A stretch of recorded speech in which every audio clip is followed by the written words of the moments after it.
வணக்கம். ஒரு ஜாதகத்தில் திருமண வாழ்க்கை எப்படி இருக்கும், இல்லை பலதார அமைப்பா, இல்லை கல்யாணம் ஆகி கஷ்டப்படுவாங்களா, இல்லை கல்யாணமே ஆகாதா, சன்னியாசி யோகமா இல்லை சாபமான்றது அது கல்யாணம் ஆகி ரொம்ப கஷ்டப்படுறாங்கல்ல அவங்களுக்கு கேட்டால் தான் தெரியும். ரொம்ப கல்யாணம் ஆகி கஷ்டப்படுறவங்க கேட்டால் அது சன்னியாசி யோகன்னுவாங்க. கல்யாணமே ஆகாதன்னு கேட்டால் திருமண வாழ்க்கை யோகம்னு சொல்லுவாங்க. அப்போது அவங்கவுங்க அனுபவத்துக்கு ஏற்ற மாதிரி தான் இது இருக்குது.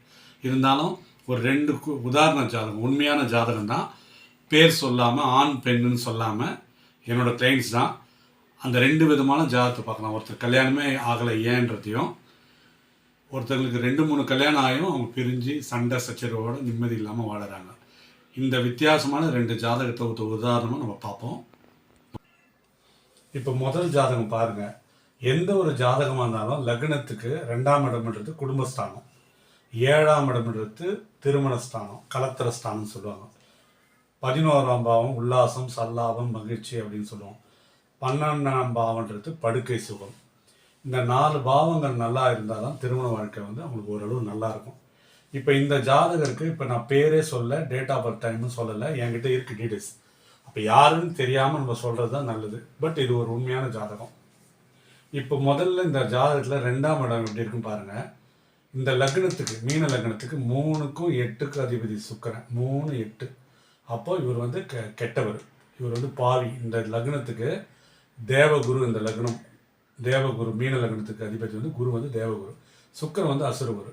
அவர் 3 8க்கு அதிபதி குடும்பஸ்தானத்தில் இருக்கிறதால குடும்பத்துக்கு எடுக்கிறாரு.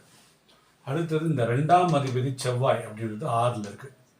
இந்த செவ்வாய் எந்த நட்சத்திரத்தில் இருக்குது? மக நட்சத்திரத்தில் இருக்குது. அப்போ குடும்பஸ்தானம் கெட்டாச்சு.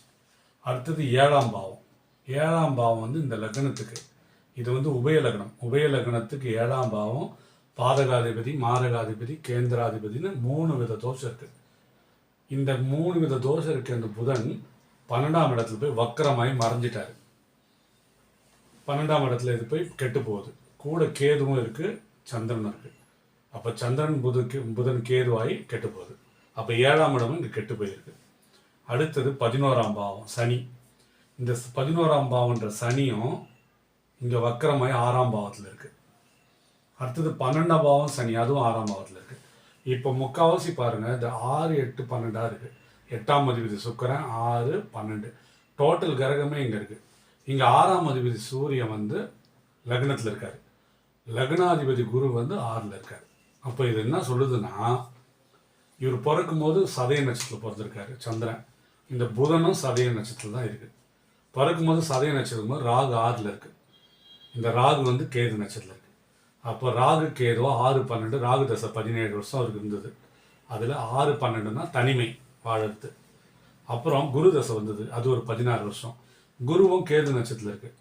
குருவும் 6 12 காட்டுது. இப்போ சனி தசை நடக்குது. சனியும் 12ஆம் அதிபதி 6ல் இருக்கார். இப்போ எல்லாமே 6 12 இருந்து 6ஆம் அதிபதி லக்னத்துலேருந்து, 6னா தனிமை, பிரிந்து வாழ்தல். 6ஆம் அதிபதி சூரியன் லக்னத்திலேருந்து லக்னாதிபதி 6ல் பரிவர்த்தனையும் ஆனதால் இவர் தசாபுத்தியும் சரியில்லை, ஜாதக கட்டங்களும் சரியில்லாதால் இவர் அம்மா விட்டு பிரிஞ்சு, அப்பா விட்டு பிரிஞ்சு, அண்ணனை விட்டு பிரிஞ்சு, திருமணம் லவ் ஃபெயிலியர் ஆகி திருமணமே ஆகாமல் இப்போ இவருக்கு 46 வயசு 47 வயசு ஆகுது. இன்னிய வரைக்கும் ஒரு தனிமையாக தான் இருக்கார். அப்போது இவருக்கு அந்த கொடுப்பனையே இங்கே மறுக்கப்படுது. விதி மறுக்கப்படுவது கொடுக்கப்படுவதில்லை.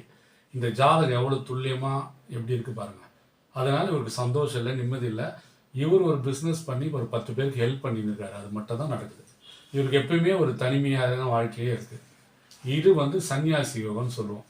இன்னொருத்தர், அது ஆனா பெண்ணானா சொல்ல, ஜாதகத்தை பற்றியும் சொல்ல, இன்னொருத்தருக்கு என்னென்னா, பலர் 3-4 கல்யாணம் ஆகிட்டும் பிரிஞ்சிட்டாங்க. அடிதடி சண்டை அசிங்கமானம் தான். இங்கே என்னன்னா, அதே 2ஆம் இடம் குடும்பஸ்தானம்.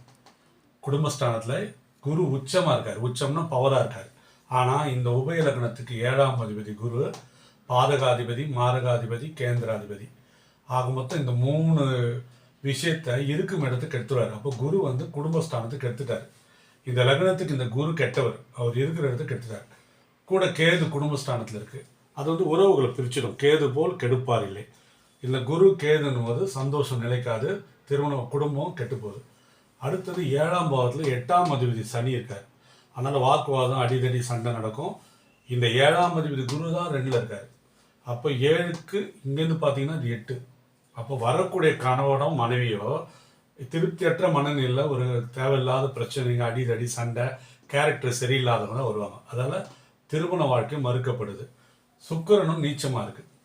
அப்புறம் கலத்திரக்காரகன் ஒன்று சொல்லுவோம். பெண்ணாக இருந்தால் கலத்திரக்காரகன் செவ்வாய், ஆணாக இருந்தால் சுக்கிரன். இந்த கலத்திரக்காரகன்ற செவ்வாயும் 12ல் மறைஞ்சிச்சு. இவங்க ஜாதகத்தில் அம்சத்தில் பார்த்தாலும் இந்த செவ்வாய் நீச்சமாக இருக்குது.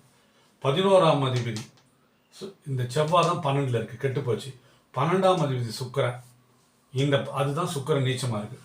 அப்போது 2, 7, 11, 12 கெட்டு போய் இந்த 7ஆம் அதிபதி இங்கே பார்த்தீங்கன்னா 7ஆம் அதிபதி 12ல் போய் மறைஞ்சி எல்லாமே 6 காட்டுறதால இவர் தனியாக இருக்கார் சன்னியாசியாக.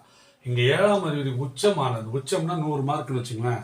7ஆம் அதிபதி உச்சமானதால பலதார அமைப்பு வந்து எத்தனை கல்யாணம் பண்ணாலும் பிரிஞ்சிடறாங்க, அடிதடி, சண்டை, பிரச்சனை, வரவங்க எல்லாம் கிரிமினலாக வராங்க. இப்படி ஜாதகங்கள் இப்படி மாறி மாறி இருக்குது. இப்படி ஒவ்வொரு ஜாதகமே ஒவ்வொரு விஷயத்த சொல்லும். எதனால் பிரச்சனை, ஒருத்தருக்கு வாழ்க்கையில் வந்து பிரிவினை எதனால் வருது, ஒருத்தர் சந்தோஷமாக எப்படி 60ஆம் கல்யாணம் பண்ணுறாங்க, பணம் சார்ந்து எப்படி இருக்குது, குணம் சார்ந்து எப்படி இருக்குது, தாம்பத்தியம் சார்ந்து எப்படி இருக்குது, ஒரு நட்பு சார்ந்து எப்படி இருக்குது, அவங்களுக்கு ஈகோ இருக்கா, எல்லாத்தையும் ஜாதகம் ஒவ்வொன்றும் தனித்துவமே. ஒரு ஜாதகத்தை பார்க்கும்போது எப்படி வாழ்வாங்கன்றது இங்கே வந்து ஃபிக்ஸ் ஆகிடுது. இதை தாண்டி கடவுள் செயல், இது தாண்டி தான் பரிகாரங்கள் நம்ம பண்ணுறது, மேட்சிங் பண்ணுறது, இதெல்லாம் இறைவன் அருள். பட் இதை வந்து பார்ட்னரே நம்ம பார்க்கல. இவங்க ஜாதகத்தை தனிமையாக திருமணம் இருவர் சார்ந்தது. ஆனால் இவங்க ஜாதகத்தில் எப்படி இருக்குது பாருங்கள் விதி. அப்போ விதி எப்படி இருக்கோ அது மாதிரி தான் 80% நடக்குதுன்றதுக்கு இது மாதிரி பல ஆயிரம் ஜாதக உதாரணம் இருக்குது. அதில் ஒரு சிறிய பதிவு தான் அது. நன்றி, வணக்கம், வாழ்க வளமுடன்.